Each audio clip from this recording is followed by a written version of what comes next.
से, यानी कुर्बानी के बगैर, हर चीज कुर्बानी चाहती है, कुर्बानी के बगैर आप कामयाबी हासिल नहीं कर सकते।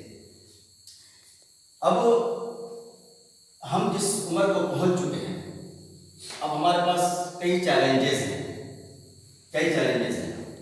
एक चैलेंज ये है कि हमें घर बनाना है।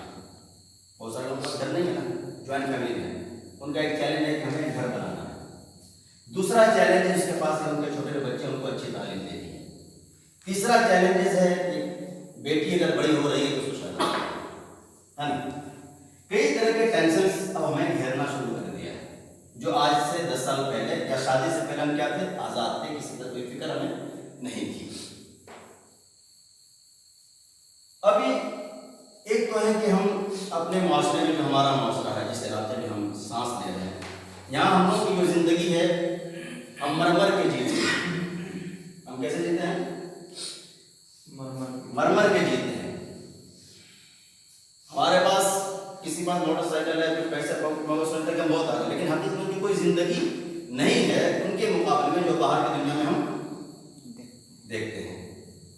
अब सवाल ये पैदा होता है कि बाहर की दुनिया की जो तरक्की की है उन लोगों ने, आप इंडिया को देख लीजिए, हिंदुस्तान के अलावा दूसरे ममालिक में भी कोरोना वायरस है, उन लोगों ने किस तरह कंट्रोल किया, और दूसरे ममालिक के लोग जो बादशाह लोग हैं अपने रियाया के साथ क्या सलूक करते हैं हमारे हिंदुस्तान के अंदर। तो मिल जुमला हम जिस मुल्क में रहते हैं वो मुल्क की मिट्टी ही खराब है। यहाँ पर बड़े बड़े जो सियासतदान हैं, जो पॉलिटिशियन हैं, वो सिर्फ अपनी रोटी सेकते हैं, समझ गया ना, और अपनी रोटी सेक के आवाम को मरने देते हैं। आपने देखा ना कि जो नोटबंदी, इसमें नोटबंदी में जो कुछ आपने देखा, फिर अभी लॉकडाउन जो हुआ, किस तरह मजदूर अपने घर को रवाना हो गए, जब वहाँ खाने के लिए लाले पड़ने लगे। जिन मजदूरों ने बिल्डिंगें बनाई, उन्हीं मजदूरों को बिल्डिंगों से निकाला। क्या? जिन मजदूरों ने रात दिन के रास्ते बनाए, अच्छे से अच्छे रास्ते बनाए, उन्हीं मजदूरों को उन्हीं रास्ते में कुचला गया। सही कह रहा हूं?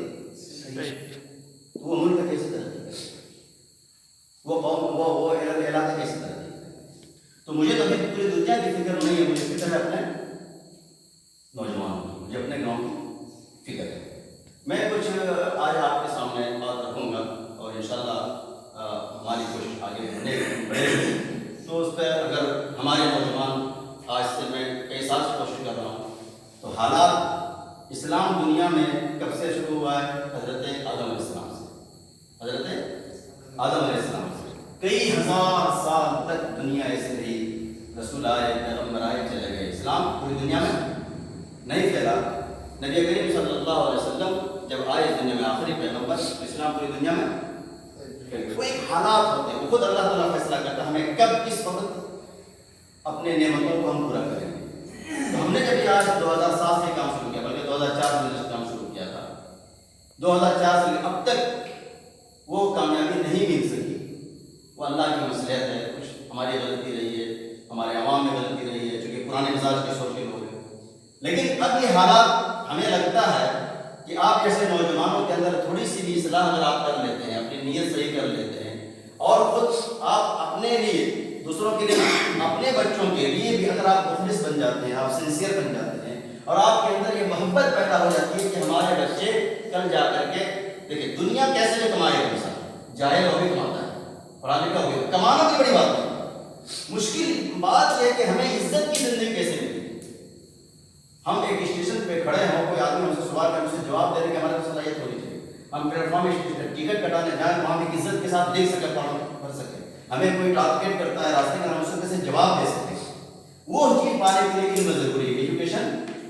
और वो एजुकेशन नहीं जो एजुकेशन अभी आपको सरकारी स्कूल में मिल रही है, एक फैसिलिटी होती है, एक उसका तरीका होता है। तो मैं ये कह रहा हूँ कि आज हमें लगता है ऐसा कि आप जो जिस उम्र में गुजर रहे हैं, क्योंकि एक दौर गुजर चुका, एक नस्ल गुजर चुकी है, गुजरने वाली है, समझ गया ना। या 10 साल के अंदर अंदर ये जितने बैठे हैं सब, मतलब हम जो बुजुर्ग लोग हैं, 10 साल के अंदर अंदर जो कुछ चीजें बचे हैं सब खत्म है। अब हमें वो कुर्सी पे हमें बैठना है, आप लोगों को बैठना है। एक वक्त आएगा कि हम डंडा लेके चलेंगे और आप नौजवान होंगे और आपके बच्चे आपकी जगह पे होंगे। दुनिया इसी है ना, ढलता सूरज ढल जाएगा,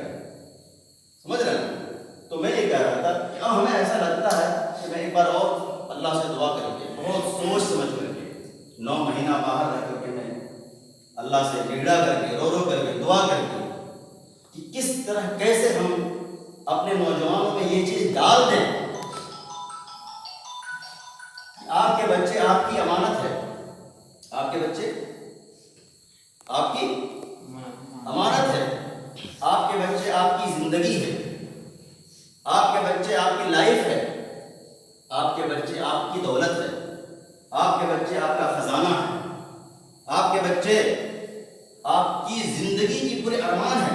अब सवाल ये पैदा होता है कि क्या अपने बच्चों को गला को आप घोट देना चाहते हैं या कुछ करना चाहते हैं? ये सवाल आपसे है और ये सवाल आपको अपने से करना है। बहुत ज़्यादा लंबा होगा तो ग्रुप में नहीं जाएगा, होना उसको काट दीजिएगा, समझ। अब हम चूंकि हमने दुनिया देखी है, तरक्की के कैसे रास्ते होते वो भी मैंने जाना है। तरक्की की एक ही रास्ता है,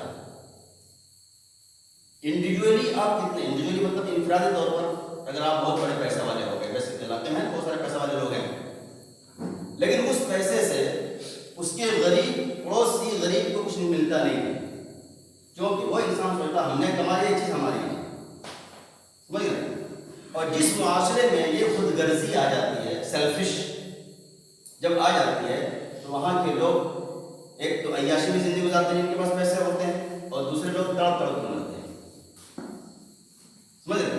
इस लॉकडाउन में आपने देखा होगा, सिर्फ केरला एक ऐसा स्टेट है, और साउथ में बेंगलोर तरफ भी आप ले लें, लेकिन मेन केरला है, कोई भी आदमी भूख से नहीं मरा।